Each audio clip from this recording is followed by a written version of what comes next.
ہمارے ہاں صرف یہی سمجھا جاتا ہے کہ بھائی ہم اس وقت تک دیندار نہیں ہوں گے جب تک کہ ہم حج اور عمرہ نہیں کریں گے۔ ایمان والو، نبی کی آوازوں پہ اپنی آواز کو بلند مت کرو۔ تو یہ حکم آج بھی جاری اور ساری ہے۔ اتم الحج والعمرۃ للہ، حج اور عمرہ کس کے لیے کرو؟ اس کو مکمل کرو، کس کے لیے کرو؟ اللہ کے لیے کرو۔ تو وہ حضرات جو عمرے پہ جا رہے ہیں، میری ان سے گزارش یہ ہے کہ بھائی سیکھ کے جائیں۔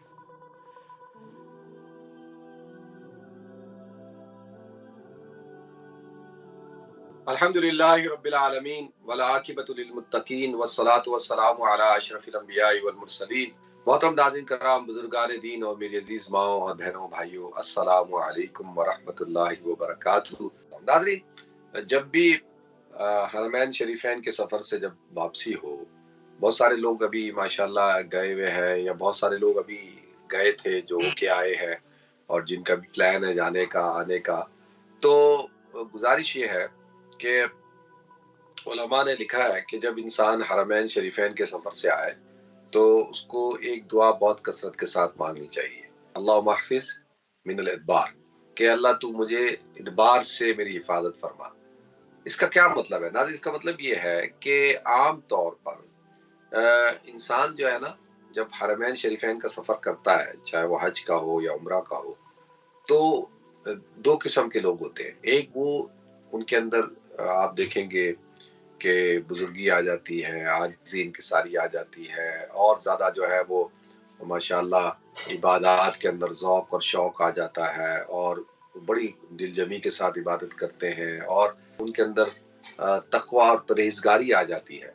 اور جب واپس آتے ہیں تو آپ ان کی زندگی کو دیکھیں گے کہ وہ بہت ہی مختلف زندگی ہو جاتی ہے، ٹوٹلی چینج لائف۔ یہ تو ایک گڈ سائن ہوتا ہے نا، کہ آدمی دیکھیں کہ وہ جب وہاں گیا اور وہاں سے آنے کے بعد اس کی زندگی میں اگر تبدیلی آئی، تو یہ تو ایک بہت بڑا سائن ہے کہ اللہ نے اس کے اس سفر کو قبول فرما لیا، اور اللہ نے اس کی جو بھی وہاں اس نے عبادات کی، جو دعائیں مانگی، اللہ تعالیٰ نے ان کو قبول فرمایا، عبادات کو قبول فرمایا۔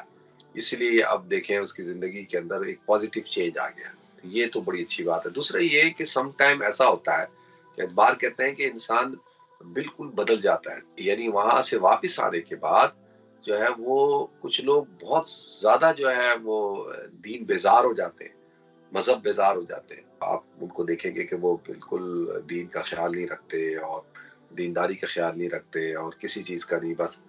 تو یہ بہت خطرناک صورتحال ہوتی ہے۔ دیکھیں، ہمارے ہاں ایک کانسیپٹ بن چکا ہے نا، ہمارے ہاں کانسیپٹ یہ ہے کہ آج ہم نے حج اور عمرے کو فخر کی چیز بنا لیا ہے، اور ایک یعنی علامتی طور پر کہ جی ماشاءاللہ جی بڑے حاجی صاحب ہیں، بڑے مفتی صاحب ہیں، بڑے مولوی صاحب ہیں، بڑے شیخ صاحب ہیں، کہ جی یہ حج کرنے گئے، عمرہ کرنے گئے، تو ایک علامتی طور پر کہ جی بھائی میری بزرگی اور میری جو ہے وہ شرافت اور دیانتداری اور پرہیزگاری کا اعلان ہو جائے، تو یہ بڑی خطرناک بات ہے۔ لیکن یہ اس چیز سے ہمیں بچنا چاہیے۔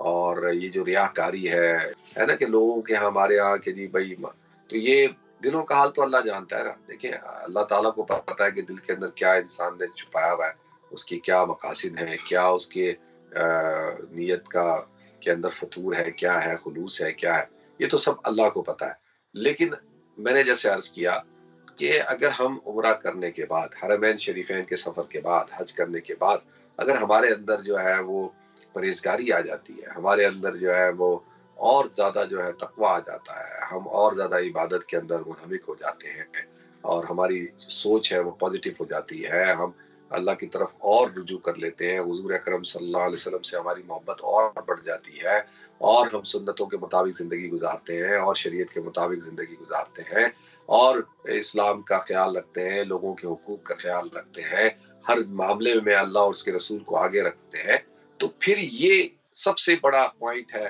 کہ اس سفر، یہ جو یہ شخص ہے، اس کا یہ سفر، اللہ نے اس کے سفر کو قبولیت عطا کی، یہ مقبول ہو گیا اللہ کے دربار میں، اس کا یہ سفر مقبول ہو گیا، قبولیت اللہ تعالیٰ نے اس کو عطا کر دی۔